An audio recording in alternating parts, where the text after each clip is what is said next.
Napa know-how. A Napa guy knows the only way you'd give a freshly minted driver a brand new car is if he promises to never drive it.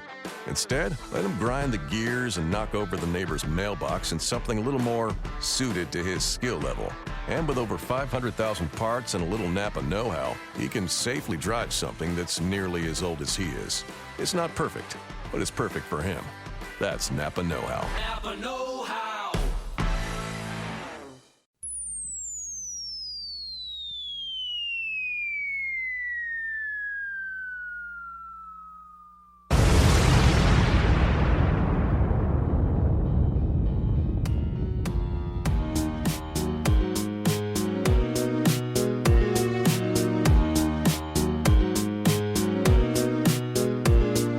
Hey guys, welcome back to another episode of Trivial Warfare. We are the podcast that takes the pub quiz out of the pub and brings it home to you.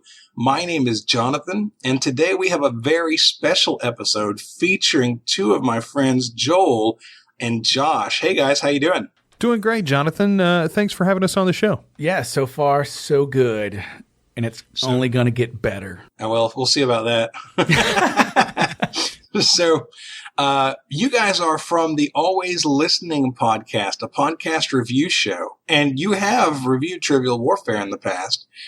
Now you're actually showing up on this show, which means we couldn't have been that bad.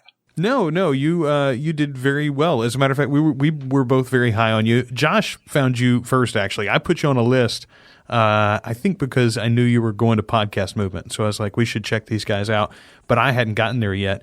And Josh started listening first and was like, this is a great show. We should talk about these guys. And you were one of the first shows, actually, that we reviewed after we changed our name. We used to be Pod on Pod. We started in May of 2014. Yeah, there's about to be 2 years coming up. And we just really like podcasts. We like talking about it. We were talking about it to each other. We figured it's better than the other thing we were podcasting about. So here we are. We've been doing it since then. And we get better at it all the time. We hope. So do our listeners. So I did a bit for you guys around Christmas when we were recommending shows as Christmas presents for different listeners and stuff.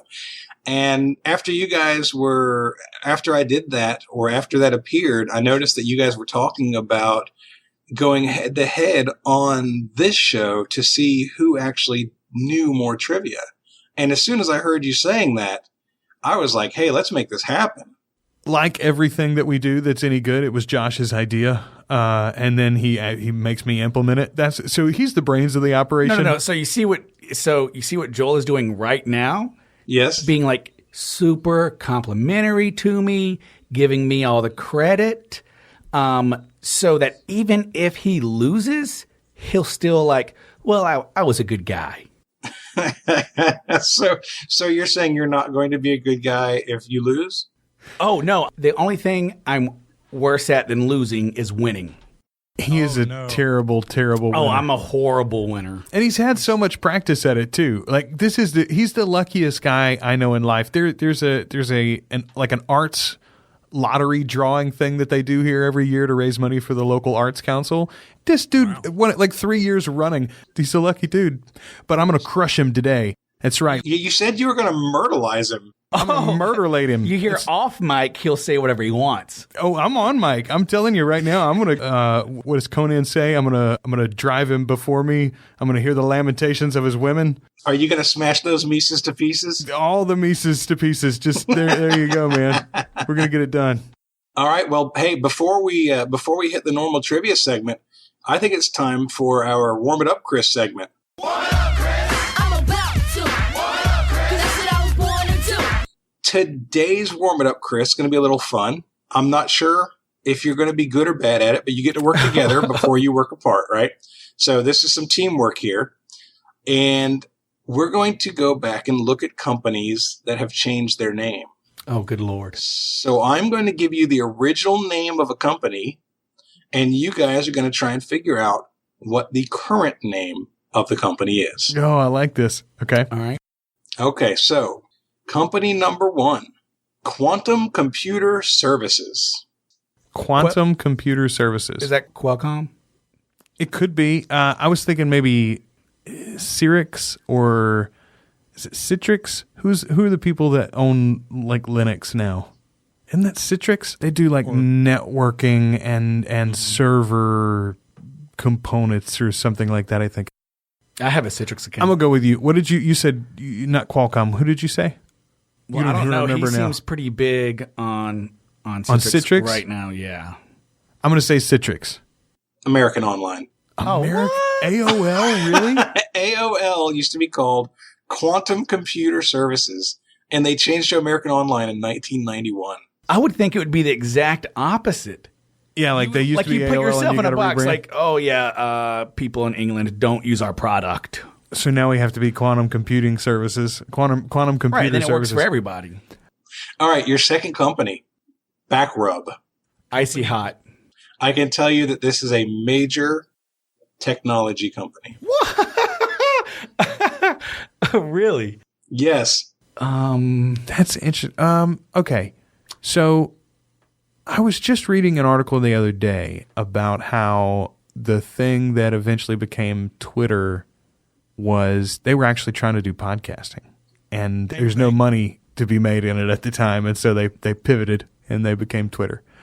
But they had a really crazy name, but it wasn't Backrub. It was, so that's not Twitter. But they're a major technology company now, originally called Backrub.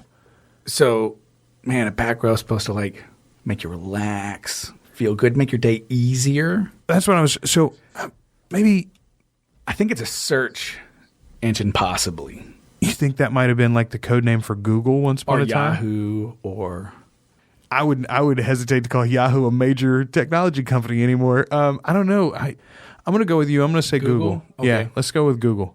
Correct answer is Google. yes. I know. I can't believe you guys got it. Nah, we didn't get that. That one's all Josh. This is not boding well for me so far for today's game. That was excellent. All right. Your third company. This is a major retail company. Sound of Music. What? Company's name was Sound of Music. Major retailer. Okay, well, if we're talking about music in my youth, I immediately think Radio Shack. Mm-hmm. But I don't believe that Radio Shack was ever called. I think it's Best Buy. I like that. I like that idea. Let's go with Best Buy. The answer is Best Buy. Oh, this man. That's look, Josh, this man is in big business. That's all. Like he knows his companies. you are on a roll. Whenever I think of Best Buy, man, I always remember when Best Buy first opened and they had this sound room, Yeah. like with all the speakers in, you could go in. Well, and also their CD collection, even in a time when every electronic store sold CDs and had large collections, Best Buy's collection was particularly choice. So true story. Their Sound of Music's largest store in 1981, and for the record, this is from a CNBC article from last year. Sound of Music's largest store was hit by a tornado. And so they lost a lot of stuff and it was trashed and they couldn't sell anything that was in the store anymore. So they held a tornado sale and to put everything that was still sellable in the parking lot and advertised it as Best Buys because it was potentially damaged or whatever. And the sale made more money apparently in 4 days than the whole store would make in a month. Wow. And so a year later, they changed their name to Best Buy. That's a great story for them as corporate mythology. It sounds apocryphal, but hey, CNBC pushed it, so. Doesn't sound impossible at all. All right, the next one. I think you'll get this one. I have faith in you. Research in Motion. That's RIM. That's the BlackBerry. Research in Motion is BlackBerry. You are correct. All Yeah. right. RIM, like even they used Research in Motion as their branding for a long time, and then they changed to RIM for the longest time. And then like more recently, I think like 2012, 2013, something like that, they changed to BlackBerry. And the idea was like, hey, we've only got one product. Like we don't do anything but BlackBerry. We'll just like if you were Apple, except you didn't sell Macs and you didn't sell iPads and you didn't sell iPods and you didn't sell Apple TVs and you didn't sell all Apple you Watches. sold was apples. Well, no. You'd be a fruit company. Like if all you sold was iPhones, like at some point you would go, maybe we should change our company. Maybe like Maybe call it iPhone. yeah, That'd be a lame company name. it would though, be a seriously. terrible company name. All right, last one. Jerry's Guide to the World Wide Web. Jerry's Guide to the Ask World Wide Web. Jeeves. No. Yeah, hey, it could be Ask Jeeves, or it could be Jerry's Guide to the World Wide Web. It wouldn't be Craigslist, right? No, but it might be. Pretty sure that would be Craig's Guide to the World Wide Web. Yeah. And I mean, it's not really a guide to the web. It's a guide from the web to all the junk that you can find in alleyways and phone booths offline. I'm trying to think who started a company named Jerry. Maybe that's the basis of Yahoo. Maybe that's because we've already done Google. Google was Backrub. And it has been a lot of tech companies. Yeah. Well, I mean, it's going to be a tech company. Like, surely they didn't pivot off the web. I'm okay. I'm good with that. Yeah, let's say Yahoo. Well, Yahoo's founder is Jerry Yang, because it was Jerry's Guide to the World Wide Web first. You guys did pretty good. I'm impressed. Those were not easy. So now today's match, I wanted to bring up today's match. You guys are going head to head. I'm asking the questions, and this is a grudge match. And this is a new concept we're introducing on the show. We've already had a couple of these. By the time this airs, the listeners will have just recently heard a grudge match in movies between Chris and Daniel. And back in episode 35, we had a grudge match in the video game realm between Chris Kohler and John Harrison. So this is going to be a grudge match for the Always Listening crew.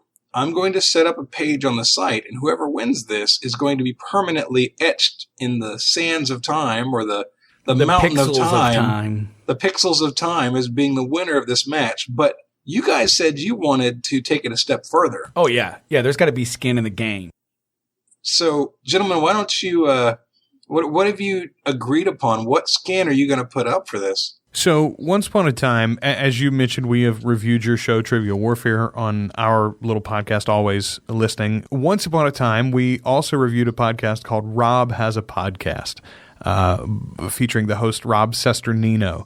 Now, Rob is a former contestant on Survivor, and has built up quite a following amongst the Survivor watchers, especially, but also the Big Brother fans. And what else does he break down? The Amazing Race. He does the reality. John. Yeah, several reality shows he covers on his podcast. And if reality TV is your thing, nobody's doing it better. Very well said. Very well said. And quit kissing up, Josh. When we did, no, go back and listen to the episode. I said that on the episode. Yeah, he did. He laid it down. I, in particular, had a few negative things to say about the show, and I gave Rob Sesternino 0 earbuds. And oh no, yes, and their show played it ad nauseum. He may still be playing it, I don't know, but they used it quite a lot to great effect amongst his audience, and we sort of got savaged in our iTunes reviews because of it. So it's time to bury the hatchet. That's right.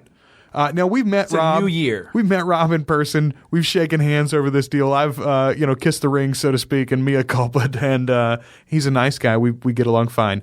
But whoever loses today's match is going to have to personally write a love letter to Rob Sesternino, and we'll read that love letter on our Valentine's Day episode of Always Listening Pod. Joe will be reading a love letter on our Valentine's Day podcast. That might just be because Josh is crying too bad to read his love letter aloud because he's lost so badly in this game of trivia.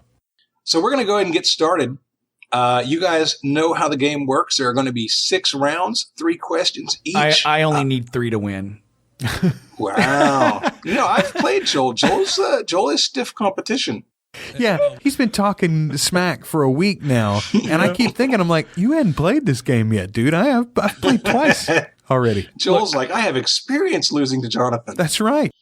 So you have 6 rounds, 3 questions each. Each question is worth 10 points. The midpoint will be scored a little differently. The final will let you wager anything that you've earned by the end of the game, and I'll walk you through it from there. Sound good? Sounds all right. Great. All right, let's get rolling. Round 1, question 1. Your category is the internet. This is not setting up nice for me at all. Oh, wow. In 2014, Barack Obama appeared on the web series Between Two Ferns, which is hosted by who? Okay, you want to say this? 1, 2, 3? Oh, yeah, okay. Okay. 1, 2, 3. Zach Galifianakis. Wow, you even pronounced it pretty well. That's impressive. You are absolutely correct. 10 points for both of you. How did you know that? I'd never heard of that. Oh, it's fantastic. Oh, You watch it? Yeah, Yeah. we watched it even before the president was yeah, on. yeah. But the whole series is really good. Like if you like that character at all that Zach is playing, then the whole series is well worth it. All right. So round 1, question 2, categories in music. Again, not set. I'm going up against a DJ. Come on. What is this? Well, he may not be a good DJ. I'm not. Don't tell my boss. Any DJ I've ever met who is worth his salt isn't listening to the music that he's playing. All right. So music. What 4 words appear in parentheses after the REM song, It's the End of the World as We Know It? Me. All right.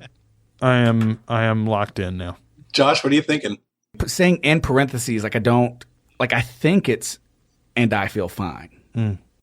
But the whole, why would that even be in parentheses? Like, is that on the album cover? Is that what you said? The album cover? The title? It says, what 4 words appear in parentheses after the REM song title, It's the End of the World as We Know It? I don't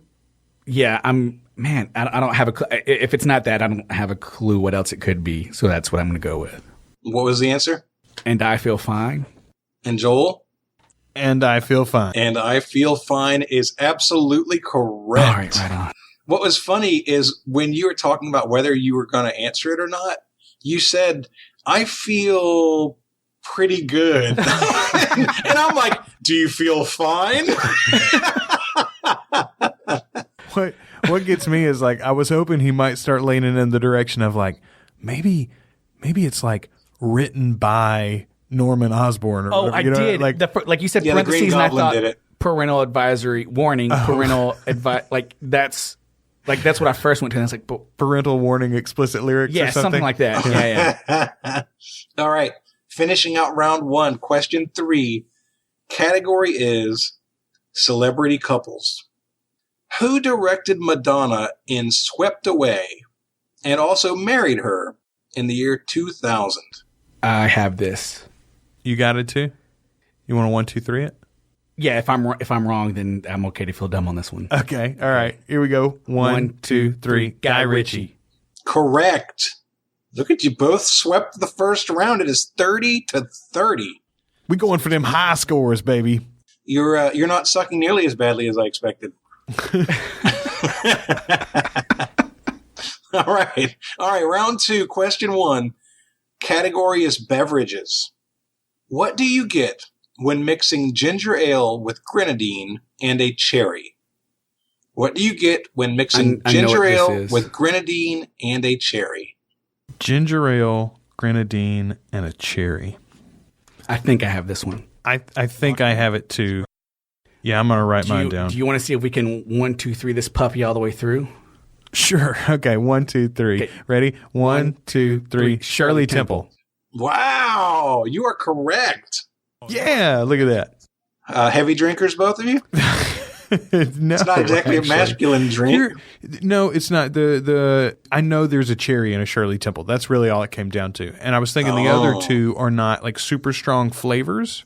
You know, like ginger ale and grenadine, neither one is like overwhelming. So the cherry is going to be the primary feature there. And I literally just listened to the newest episode of Hollywood Babylon, and one of the listeners who did shout outs brought her little brother to bust his HBO cherry, and he happened to be drinking a Shirley Temple because he was only 18. Nice. Wow. You went a long way for that one. Well, it was on top of. That's what was top of mind. That's amazing that was on top of your mind. Yeah. That's what I was thinking. That's amazing. That's pretty much what happens though when you review podcasts as like your mainline hobby.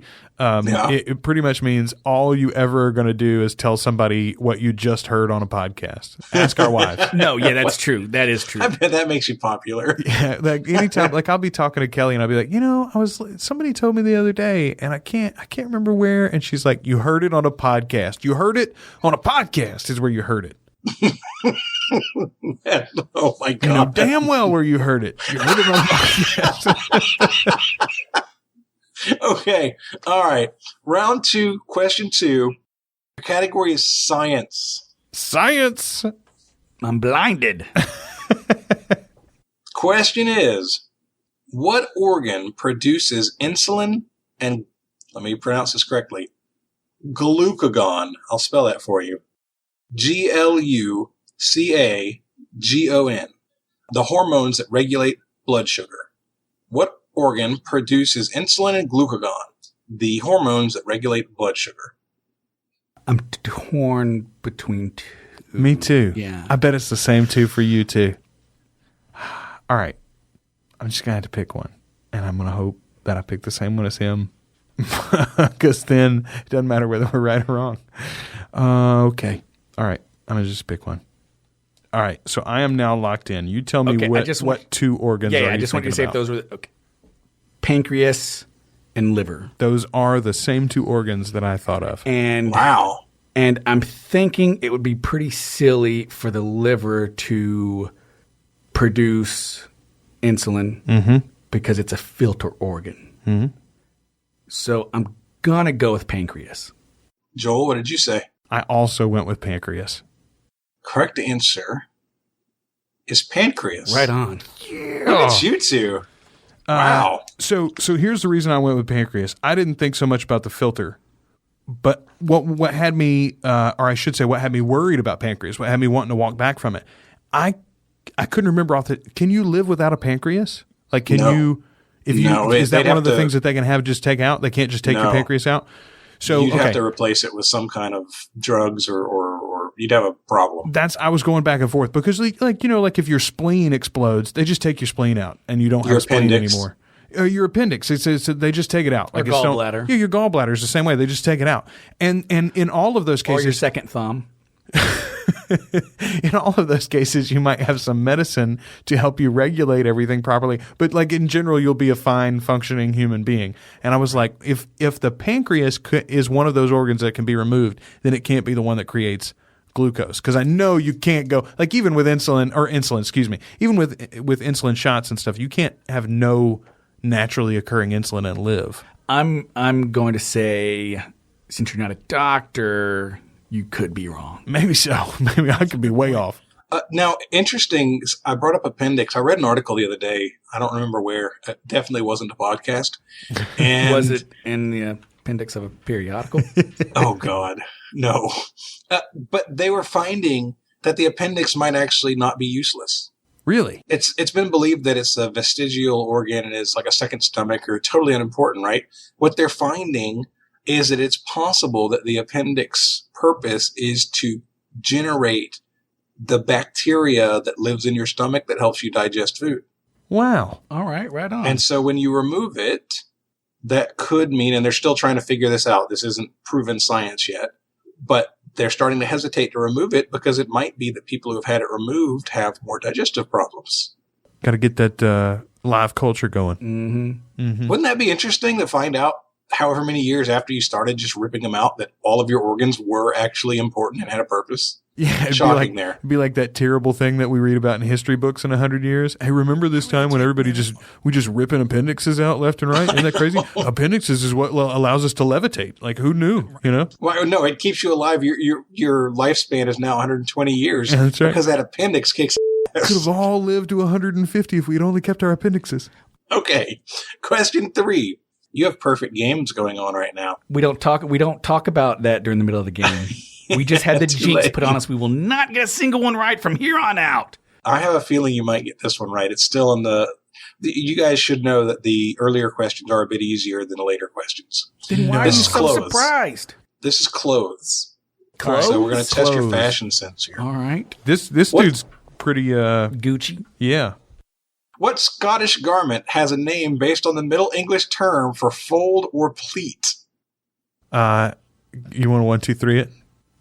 Sure. Okay. 1, 2, 3. Kilt. Kilt is correct. Good job. That was probably pretty easy for you at this point. You are now tied 60-60 after 2 rounds. And Booyah. Josh takes the lead. 60-60 in the lead. All right, round 3. Question 1 is a movies question. Who was paid $20 million in advance for him to direct the 2005 movie King Kong? I know this. His name just went out of my head, but I know it too. Okay. You ready? You want to 1, 2, 3 it? Well, if it left your head and came back, maybe it's not the. Oh yeah, well 1, 2, 3 it. Okay. I could be wrong. 1, 2, 3. Peter Jackson. Look at you two. This is starting to be embarrassing for me. I'm never using these questions again. I was a huge Peter Jackson And fan around that I time. am not a Peter Jackson fan So at all. I you're- dislike almost every movie he's ever made. You're the one Even that the Lord of the ruined Rings Freaking stuff? crazy. You're the one that ruined. Yes. No, you weren't the one. Richard ruined Peter Jackson for me. So once you know this, I'm just giving you a spoiler warning here. If you love Peter Jackson, if you're listening to the show and you love Peter Jackson, hit the 15-second skip forward on your podcast app in just a second because I'm going to ruin him for you. Ready, set, skip it. Here's what happens. He zooms in all the time on his characters. Once Face you know that, isolations out of the like. People will be having dialogue, and then boom, it's a face isolation, and it drives me bananas. once you know that, once someone tells you that is a thing that happens a lot in his movies, and you go back and watch his movies, it is so ever present. You get taken out of them constantly. It ruins almost everything he's ever done. All right, round 3, question 2 is a history question. What was the purpose of the Pharos of Alexandria? Pharos, Pharos of Alexandria, one of the 7 wonders of the ancient world. Spell that for me again. Pharos. Okay, so I'm wondering if it doesn't have some. You're locked in. Mm-hmm. I'm wondering if it doesn't have something to do with like the afterlife. Like, are they the shepherds to the afterlife? Pharos. Yeah, I'm gonna go with that. They. Could you read the question for us one more time? What was the purpose of the Pharos of Alexandria, one of the 7 wonders of the ancient world? Okay, so it's real. Did you say it's real? Yeah, I said it's real. I was thinking So maybe you it was think all the 7 wonders of the ancient world are real? well, they were at one time. That's the whole point. They I existed. don't. No. The Hanging Gardens of Babylon and the Colossus of Rhodes. Where are they at? Have they found even where they could have been? Oh, look at you. I don't know. And then the Colossus. Do you really think about the engineering for that thing? Well, to you know they're stand building it now. across the strait, to stand across it and have ships go under it. Odds are more likely it was a statue just on a pedestal next to one. Yeah, maybe so. I don't know. Okay, so on that note, I'm gonna say that the point of the Pharos of ancient Egypt, one of the 7 wonders of the world, was to light the way for approaching ships. Yeah, I think it's a lighthouse. Could you just say lighthouse, Joel? Yeah, It yeah. is a lighthouse. Well, the that's way the- that you worded it is, what was its purpose? Yeah, You're like, yeah, to that's the- guide ships. Its purpose was being a lighthouse. And is that right? Yeah, it is. Nice. Yes, that's Look right. at that. All right. Woohoo. Oh God, I'm gonna have to go write new questions here. I'm never using these again. So let's see how well you know your literature. Literature. Oh, that is not fair. That's not good for me at all. Round 3, question 3. What science fiction writer first conceived of the idea of satellites being used for mass communication in 1945? The date has me thrown off. I only have one guess. You're locked in? No, I really may want to change it. Are you locked in? No. Dang. Sometimes it's easier when you're talking it out. Sometimes I wait for Chris to write it down, even though I know he's thinking because I want to talk. So write it down, Joel. Yeah, I'm gonna lock in. So right off, Yeah. I was like, boom, Wells. Me too. Yeah. That was my initial thought. And then I was like, is there another science fiction? Right. And then I was like, Date's oh, man. too late though, right? 45's too late for Wells. Was that your reasoning? You know, Joel, Yeah. he hasn't come up with his answer yet. No, I know, but I'm saying. So but anything you say to him can be used against him. I know. I'm aware. Just I'm pointing sorry. that out. So then I thought, you know what? I could name a science fiction writer from the 1890s, and I probably would have trouble naming one that was in the 1930s, right? Okay. So then I just started thinking about just old school science fiction. And I'm like, Jules Verne. I'm like, no, that's way too long. And then I go right back to Wells. So that's going to be my answer. H.G. Wells. Yeah. Okay. Right. I went there first. I went to Wells. And to me, I'm pretty sure that 1945 is too late for all of his formative works anyway. I mean, the first or the second motion picture was an H.G. Wells story. remade the Trip to the Moon or whatever. Is 45 too early for Sagan? Distance. You don't think 45 is too early? For Sagan? Yeah.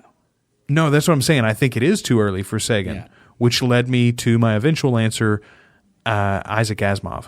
Oh, what a good one. Yeah. Man. I'm going to say Isaac Asimov. That's a great That's what one. I did say, in fact. I wrote it down. So would you like to know the correct answer? We would. Yeah. Arthur C. Clarke. Oh, he's the other one. Arthur C. Clarke is the writer of 2001: A Space Odyssey and 2010, right? That's Arthur C. Clarke. Actually, I don't know. I think that's Clarke. I believe those are Clarke novels. But, I mean, he did some other stuff too. But Clarke is not one. I don't think I ever would have gotten there. He's definitely an influential science fiction writer. I would have thought, me personally, I probably would have answered Heinlein. I don't think I even know Heinlein. Very influential with the early science fiction stuff. Really? Yeah, but what do you consider early science fiction? 50s, 40s, and well, I mean, not proto science fiction. Jules Verne, I think, is the first science fiction writer.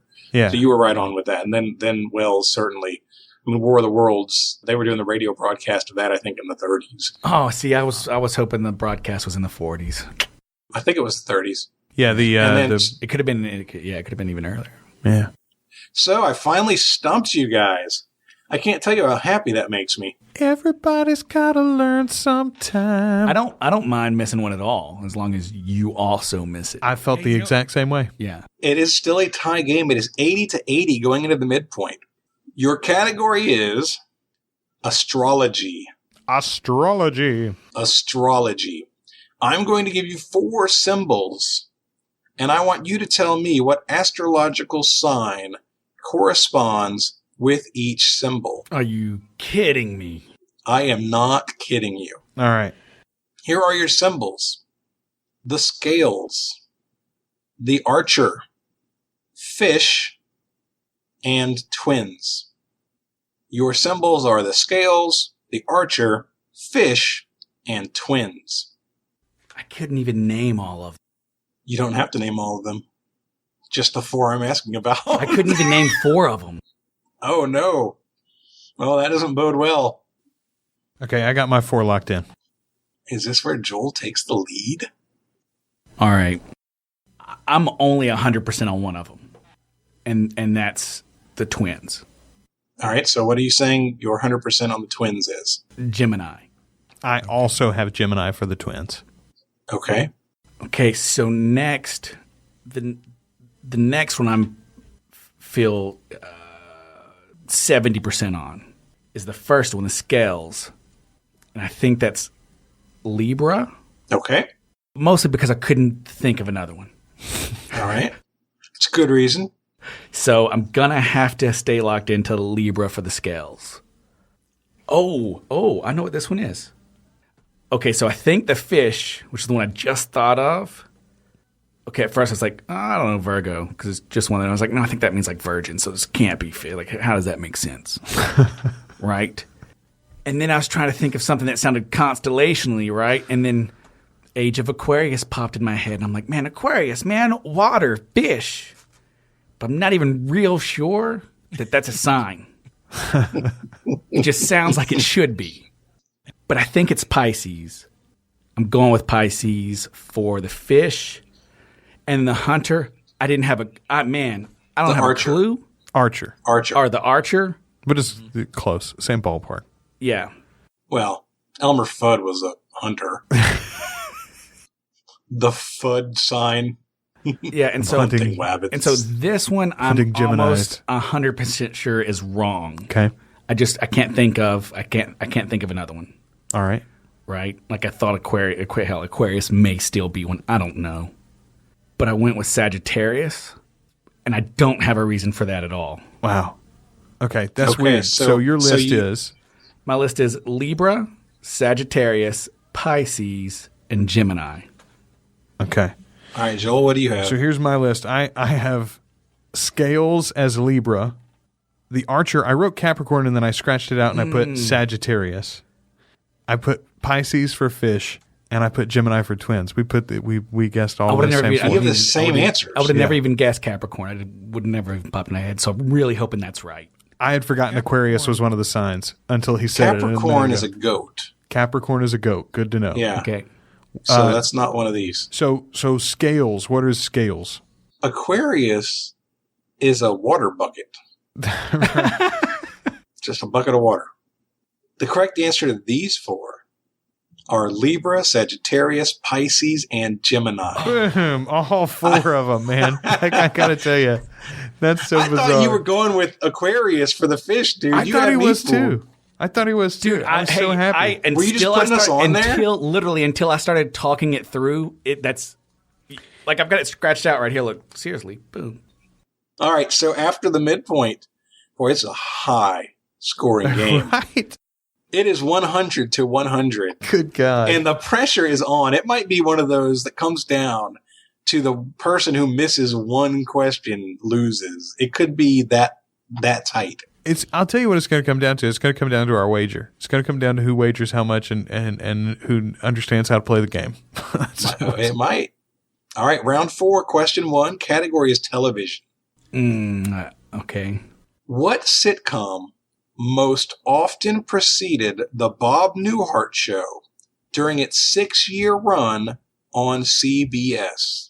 I just want you to know, networks at this point in time in television mean absolutely nothing to me. You could have said Bob Newhart was on NBC. It wouldn't have mattered. Like, it's not helpful.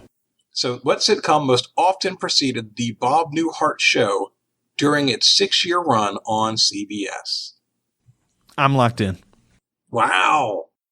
I don't know. I don't really have a reference for dates or networks, any of that. What decade is Bob Newhart even in? 60s, maybe. I don't know. I like how he keeps trying to feel out the room and get a response. I know. He's waiting for you to react. I know. am fishing, man. He knows you have a knack for wanting to talk I about so it. badly want to. Yeah.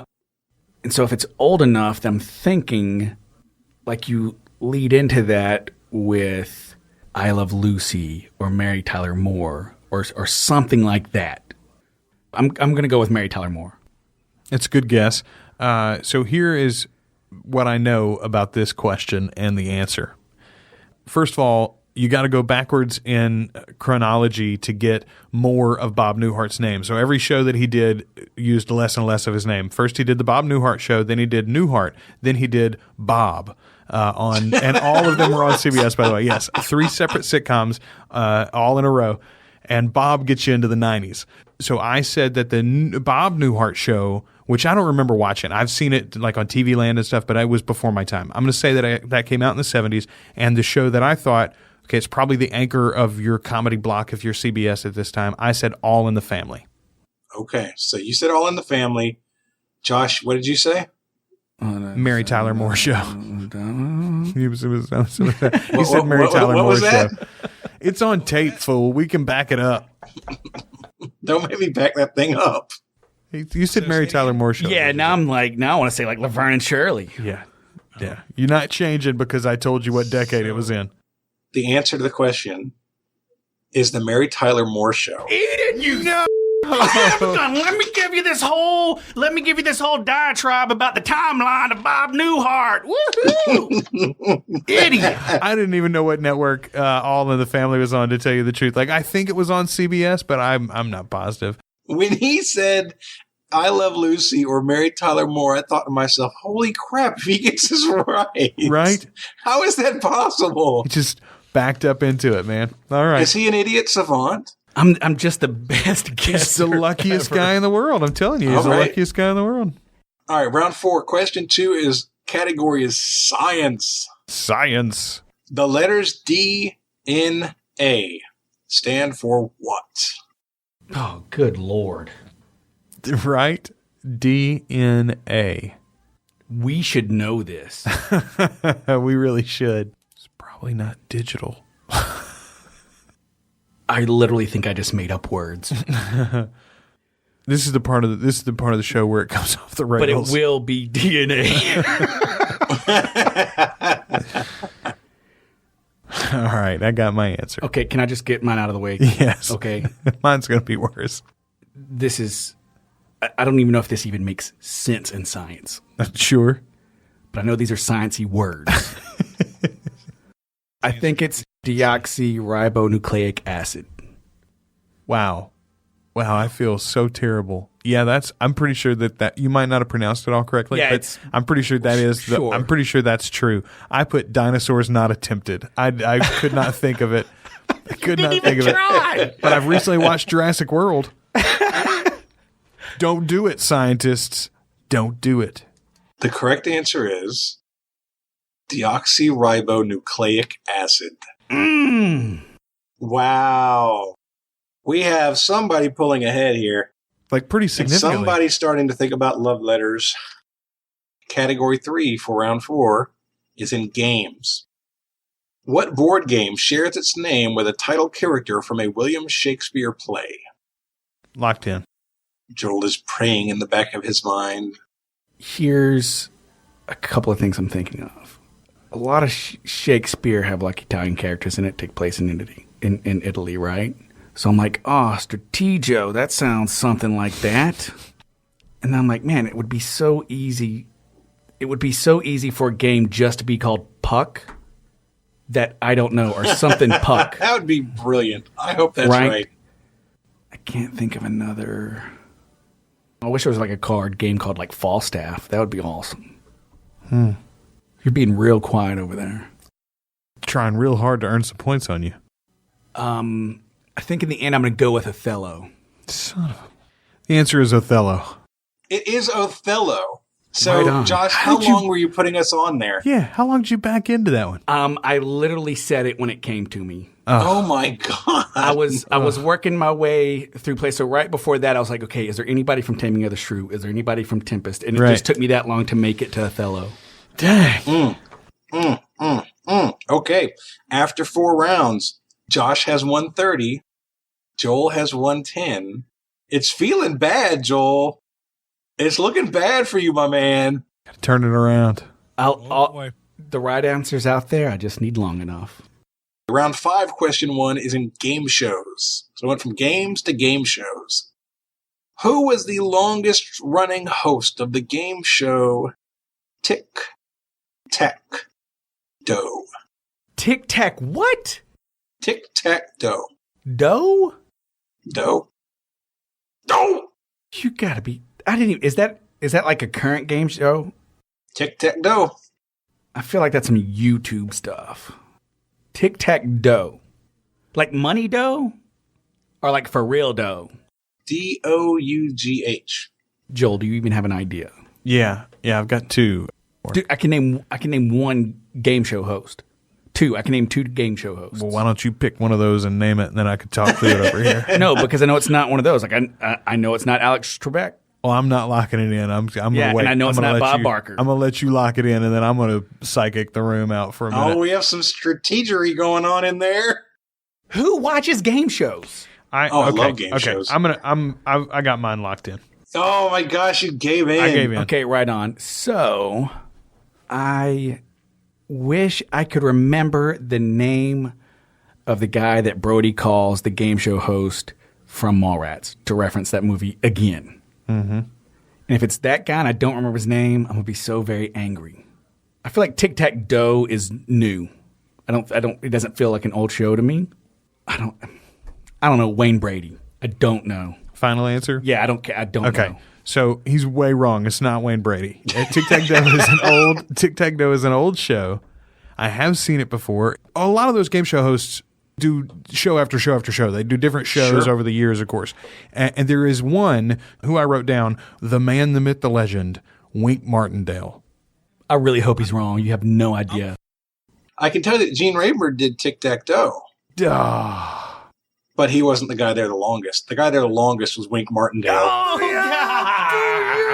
And one for the kid. That's what I'm talking about. All right, Joel, with a little comeback action there. Why can't I just remember? Round 5, question 2. All right. Movie links.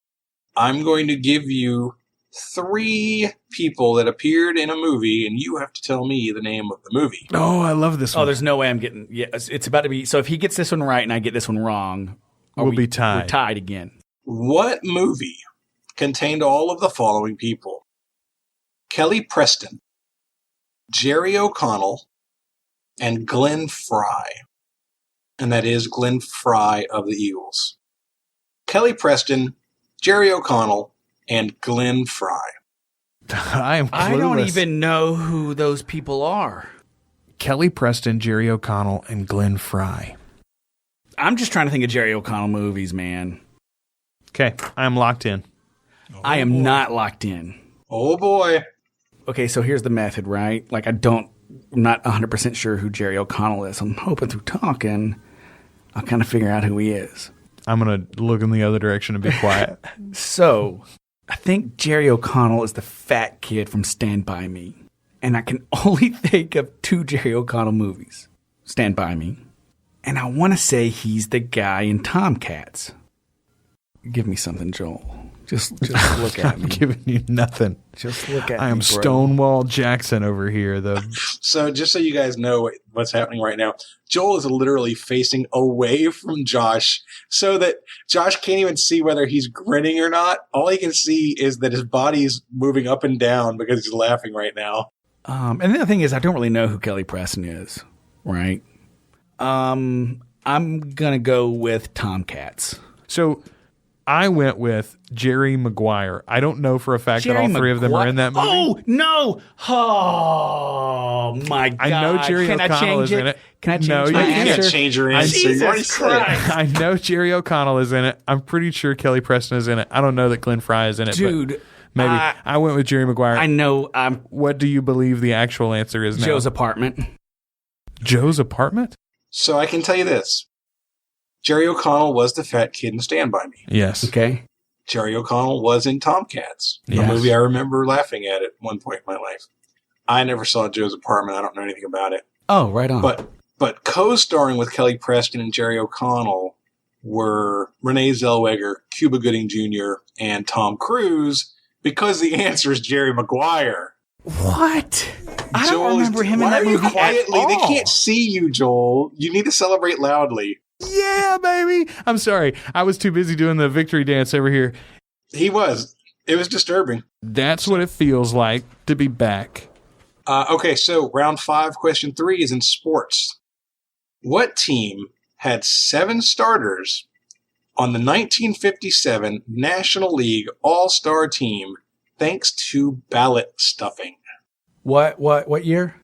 What team had 7 starters on the 1957 National League All-Star team thanks to ballot stuffing? National League. Josh has got this one over me because he knows all of the baseball team names at least. Yeah, that's true. I know who I really want it to be, and that's probably going to just cloud my judgment. I'm going to write mine down. I've got mine locked in. Josh, you have your time to think. Your time to shine. I really want it to be the Cardinals. Are you a Cardinals fan or a Cardinals hater? I'm a Cardinals hater. Who's your team, by the way? The Cubs. And then if it turns out to be the Cubs, then I look like an idiot. So I could just, I have a pretty good feeling you put down the Cubs. And so I could just answer that and us both be wrong. Mm-hmm. Then chance the possibility that you're right. See, at this Now, point with that is some strategy at this point. Right. So I think You'd rather be wrong together than pursue correct answers on your own. yes. Wow. Yes. I've never seen that strategy in this game, by the way. I think that's what I want to do because the other teams I think that you'd be familiar with are American League teams. And that's how I'm going to play it. I'm going to say the Cubs and playing off of Joel. All right, so Josh says the Cubs. Joel, what did you answer? I wrote down the Yankees. Oh, did you really? Son of a God. Unbelievable. Are the Yankees an American League team? Yes. Are they really? They are. The Cubs. Not the right answer. Good. Okay, that's fine. Good. The correct answer is the Cincinnati Reds. Really? The Cincinnati Reds, the Cincinnati fans, stuffed the ballot and forced a bunch of people that shouldn't be in the All-Star game into the All-Star game in 1957. So, Josh, I don't want to make you feel bad or anything. Well, maybe I do. But you didn't get any right that round. Oh, that's okay. Oh. I had to get it. The only way for us to tie is for me to get it wrong, so that there's a lot of angst and a lot of tension built up for round 6. By the way, we have instituted tiebreaker rules just recently because we never even thought about the potential of having a tie game, but it looks possible in this game. If you get to the end of the game, wagers and all, and you have a tie game, you play rock, paper, scissors, best 2 out of 3 for the win. Nice. Just so you know. I think it would be very fitting if our love letter to Rob's sister Nina was decided by rock, paper, scissors. Rock, paper, scissors. Yeah. All right. Last round. Round 6. Question 1. Category is history. History. The base of the Statue of Liberty was financed by what famous newspaper editor? The base of the Statue of Liberty was financed by what famous newspaper editor? Locked in. Yeah. Oh. I'm going to say Pulitzer. Is that really what you said? Yeah, I don't know. Hearst is the answer. The answer's Pulitzer. Really? No way. Eat it, sucker foo. Oh, my God. Really? Really? You sure that's your answer? You already said it, so I guess it's already recorded, so you can't change it. I could have sworn it was Hearst. Wow. Okay. It was Pulitzer. Round 6, question 2. Shakespeare. I like my chances. I like your chances, too. In which Shakespearean play would you find a character named Bottom get an ass's head? You want to 1, 2, 3 this one? Yeah. Oh, maybe I don't want to. It's never good when he asks you a question, Joel. It's always a trap. He's using your reactions against you.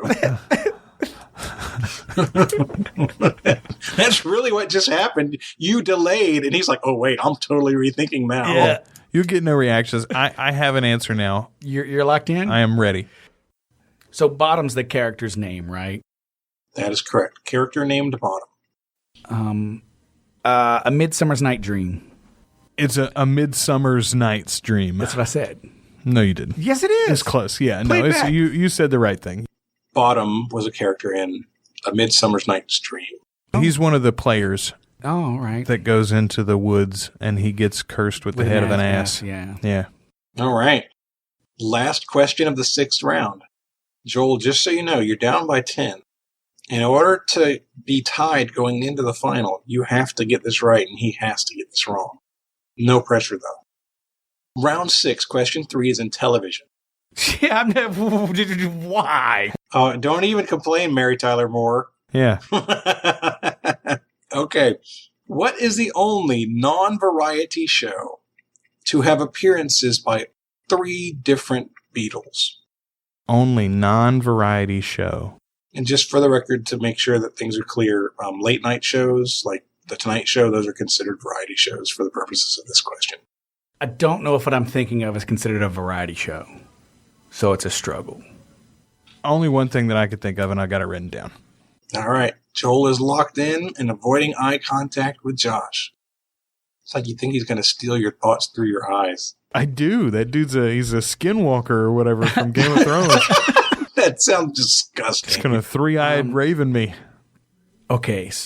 So when did John Lennon die? That's really what I need to know. And I don't have a freaking clue. Well, I am not going to tell you. It's in the 70s, right? He died in the 70s. Had to. Right? Okay, I'm going to say he died in the 70s. This is going to sound dumb, but I really want to say like Sesame Street. Everybody goes on Sesame Street. I really feel like there's a conversation in my head for some reason with Kermit the Frog and John Lennon. And if he was on the show, and the odds are, so were Ringo and Paul. I'm going with Sesame Street. All right. I also wrote down Sesame Street. I don't know if they were all on Sesame Street or not. If they were, it counts as a variety show. Dang. Oh. Correct answer is The Simpsons. The Simpsons. The What? Simpsons. So John Lennon was not on The Simpsons because John Lennon John died Lennon in died in 80, 1981. Well, 81. I was thinking 80 or 1980, but 81. yeah. But you were wrong. It won the 70s. He made it into the 80s. Okay, just I wasn't sure if he barely. made it into the 80s. But just barely. So Paul, George, and Ringo all appeared on The Simpsons. Going into the final round. I'm completely okay that we both got that wrong. I'm down 10. Yeah, I bet of course you you are. are. That leaves you I out. was really hoping that Joel was going to get that right, so it could have been a tie going in. Because now Josh is winning 150 to 140. Wow. Your category, before you write down your wager, is U.S. quarters. You're kidding me. U.S. quarters is going to be your category. So I need you both to write down the number that you wish to wager and hide it from your competitor. I got my wager written down. Do you? Already that quick? Listen, not that quick. We've had a long time to write it down. I'm locked in with Joel's wager. All right. Here's your question. I'm going to tell you what is pictured on 4 different U.S. state quarters. You need to tell me which states the images correspond to. The first one is Washington crossing the Delaware. The second one is the Old Man of the Mountain and the words, "Live free or die." The third one is the Wright Brothers plane and the words, "First Flight." And the fourth one is Crater Lake National Park. So that's Washington crossing the Delaware, the Old Man of the Mountain and the words, "Live free or die," the Wright Brothers plane and the words, "First Flight," and Crater Lake National Park. Okay, I'm locked in. You got to be kidding me. Joel has his answers. I generally don't find that I benefit from like stewing on it. So the first one I have either Maryland or Delaware, right? Got to be, yeah. Then the second one I feel like is like a western state, so like Arizona, Nevada. And I feel like those are like real like kind of outlaw territories back in the day, so Live Free feels very much of that area. And then First in Flight. So there's, I want to say, 2 different license plates. One says First in Flight, and the other one says something like Leader in Aviation. Because I feel like the Wright brothers were from one state, but they actually flew in another state than the one they were originally from. And then Crater Lake, I feel like, is in the northwest part of the U.S. So I can't imagine another state would put on their quarter a river that has another state name on it. I'm going to say Delaware, Arizona, North Carolina, and Washington. Okay. Can I just admit here that I talked myself out of Delaware being a state? I wrote it down. I wrote it down and then I went, no, Delaware's not a state. So That's you a went with city." Maryland then, right? No, I went with Connecticut. Connecticut? I know, right? But it's up there. And I was like, Maryland was my second thought. I don't know. Connecticut felt right. So I put Connecticut down. But So do you think that Connecticut would put the Delaware River on their state quarter? More importantly, do you know that Delaware is a state? Delaware is Delaware a state? You Yes, just said it's a it. So state. It was the first state. yeah, okay. It was the first state? It was the first state. How is it the first state? There were 13 of them all admitted at once, right? Guess whose name was at the top? Delaware was at the Delaware. Well, there you go. One of the original 13. I've never been, so it doesn't count for me. Josh was right in that the Live Free or Die thing was sort of frontier, but you got to think about the time period. Frontier is New England again. So again, Live Free or Die. Live It's Free or Die is Massachusetts. it's not Massachusetts. I don't think. I think I said it was Rhode Island is what I believe that is. I believe that was their. Dude, there is no way Rhode Island comes out hard like that. I believe that is their. I believe that's on their No state way. flag. Like, I no. swear. I think it is. And okay, so the Wright brothers plane and the First Flight. You're right. There are 2 states. The 2 states are Ohio and North Carolina. The Wright brothers are from Ohio. Okay, That's where their bicycle shop was. They went to Kitty Hawk, North Carolina for their first flight. And I believe North Carolina's license plates say First in Flight. or first flight, and Ohio's plates say leader in aviation. Yeah. And then Crater Lake National Park, I said that was in New Mexico. Really? That's what I said, but I don't don't think there's a know. whole lot of lakes in New Mexico. I agree, but I think there's one of them, and I think it came from a crater. I think a lot of lakes probably came from craters, bro. But I think the one that's called that is in New Mexico. That's what I believe. I also believe I probably lost this game because I believe he bet 0 and we both got it wrong. Oh, you're 100%. I bet 0. Yeah. So, first flight, the Wright brothers plane is on the North Carolina quarter. Yay. So we both got that one. Crater Lake National Park is in Oregon. Oh, no. The Old Man of the Mountain and the words live free or die is New Hampshire. Still, that seems real hard for New Hampshire. And Washington crossing the Delaware is New Jersey. New Jersey. We were way off. Well, if there was a state that was going to put another state into their quarter, that sounds something very New Jersey-ish. Yeah. It doesn't have the word Delaware. It's a picture of Washington crossing the Delaware, the famous picture. New Jersey, New Hampshire, North Carolina, and Oregon are the correct answers. So now, I'm pretty sure I know what Josh wagered. Joel, what did you wager? I wagered 110 points. I was going for that all-time high. And I went with 110. a big goose egg. See, here's what I thought. I thought, chances are, I think Josh is right. Chances are I was going to miss one of the 4, which means I'm most likely to not get any points. I'm most likely to lose points. But if I were to gain points, what is the proper wager? Knowing he's going to wager 0, is the proper wager just 11 or 12 or whatever it is, so that you have a respectable looking score even after you lose? I say no, sir. I say take your chances, just like I'm going to take that chance with that Powerball ticket on my way home tonight.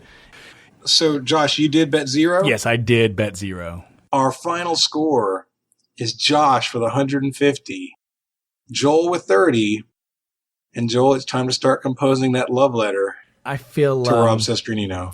I feel that's only right. This is going to be so That's good. the right way for Oh it my to come gosh, down. dude. Josh destroyed you. There was someone that was murdelated, but it was not. It was not him. Sometimes it's better to be lucky than good. Oh my gosh. 3-time loser, Joel. I am right. How many? Am I currently the? Well, I guess Chris is the record holder for most losses on the game. Isn't it? I can poke him We because haven't he's not talked here. about it, but yes, Chris is the record holder for the most losses. Yeah, but as far as your guess, has anyone appeared 3 times and lost every time? No. Yeah. See, there you go. All right, so I like to read reviews when we get them. We had 2 new reviews since the last time we did it. Rays Fan 1974. This is my kind of guy, by the way. He's a Rays fan. Rays Fan 1974 says, "Fun questions. I love the show notes." So we really appreciate that, Rays Fan. Specifically, we do put a lot of work in the show notes over at trivialwarfare.com. A lot of clips, a lot of interesting history facts, anything that we thought we needed to express a little bit more, we put it out there. And QWERTY1280 says the show is very entertaining. The best part is the guys' interactions and reactions. You feel like you're at the pub playing with them. I like that review too. Thank you, QWERTY1280. I wish I knew your name. I doubt your parents named you QWERTY. That would be weird. So we also have a Warhead of the Week. The Warhead of the Week this week is Russ Friedwald. Now, Russ is a member of the Trivial Warfare Facebook group. By the way, if you are listening to this show and you haven't joined the Trivial Warfare Facebook group yet, what are you doing? Go join the group. There's a lot of good trivia going in there all the time. A lot of activity there, man. I've been really enjoying that, which if you want to join that, just go out there, search for Trivial Warfare Army in Facebook, and it'll take you right to it. And Russ runs a trivia show up in Springfield, Illinois. So if you're in Springfield, Illinois, and you want to play a good pub quiz show, check out triviaworkshop.com, and you can find all the different restaurants and locations where he does pub quiz on a regular basis. So thank you very much, Russ. We appreciate you playing along on the website, and you are our Warhead of the Week. Okay, guys, just one last note. I want to remind everybody that our listener tournament starts next week. Joel is in it. He's going up head-to-head against Chris. Russ, who I just mentioned, is in it. He's going up head-to-head against Carmela. Both of those are first-round matchups. You can see the entire bracket over at trivialwarfare.com. Hover over the word Trivial Warfare in the header, and you'll see a Listener Tournament 2016 button. click that and you can see the entire bracket. So that's going to go on. That's going to last probably 7 weeks or so to get to a March Madness champion. Really looking forward to that. All right. So if you guys want to get in touch with me, you can get in touch with me at trivialwarfare@gmail.com. And we're going to go ahead and wrap it up. My name is Jonathan. That was Josh. That is Joel there from Always Listening. You can find them at alwayslisteningpod.com. They are a podcast review show, and they are the best in the business. We will see you guys later. Bye-bye.